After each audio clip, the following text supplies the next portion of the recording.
Joining us live now, Paul Gard, whose parents Roger and Jill were killed when the plane was shot down. Paul, thanks for your time this morning. Can I just start off by getting your reaction to this news overnight?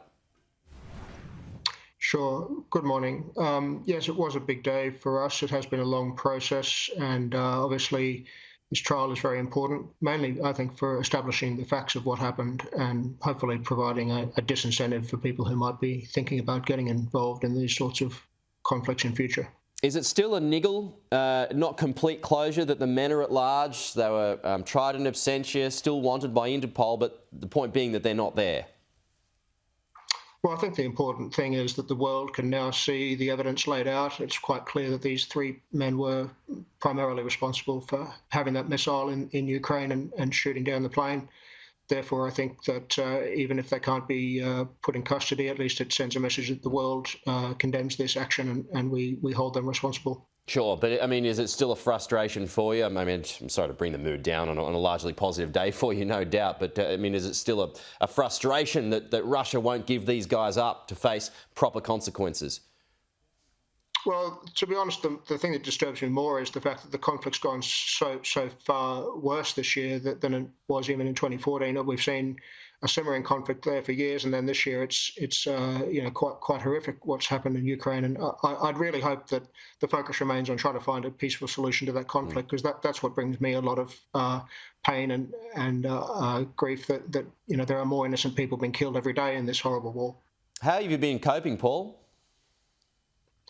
Oh, we've been getting on with our lives. I've got two beautiful daughters who obviously keep me going, and it's certainly wonderful to see them growing up. And we obviously miss our parents and wish that they could be part of that. But it is what it is, and we move on and we make the best that we can of the situation.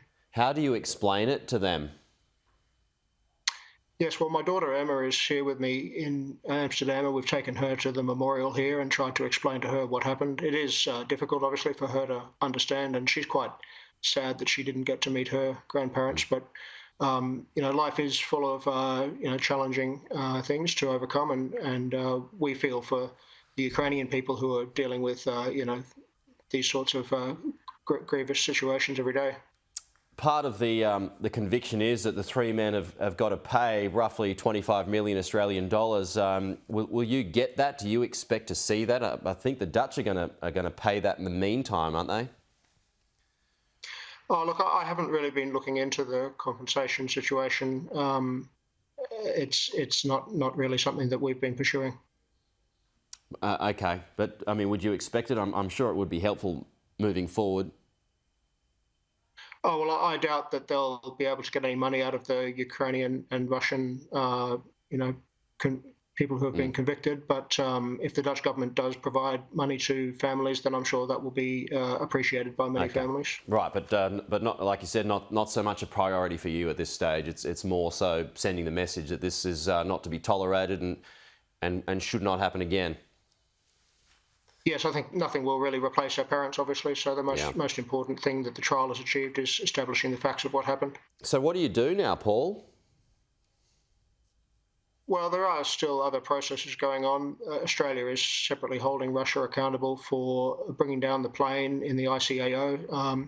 There's also other legal action still underway. I'd also like to see some improvement in risk assessments for airlines flying over conflict zones, and also the closure of airspace. I mean, Ukraine really should have had its airspace closed when MH17 was flying over. So there are some unresolved issues, and we'd like to see that this doesn't happen again. So hopefully, these sorts of things can be improved. And just a final point here to the authorities, Paul. I mean, it's quite extraordinary, the police work that went into catching these three guys. There's a fourth person, by the way, folks, who was acquitted today. But I'm sure there were others who would have been involved in it. But the fact that they were able to intercept phone calls, they were able to pick up data through satellite imagery. I mean, it was just extraordinary work how they were able to do this in the middle of a war zone.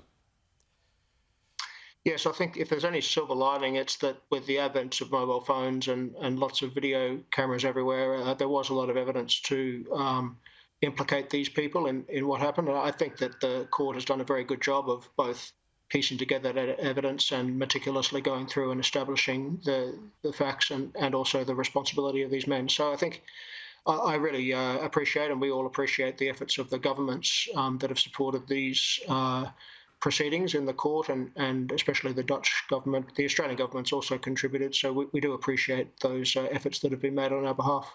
Okay, Paul, a busy and long day, no doubt, for you, with some good news there that will help with some closure, and I really appreciate you spending some time with us this evening, your time. Thank you so much. No problem.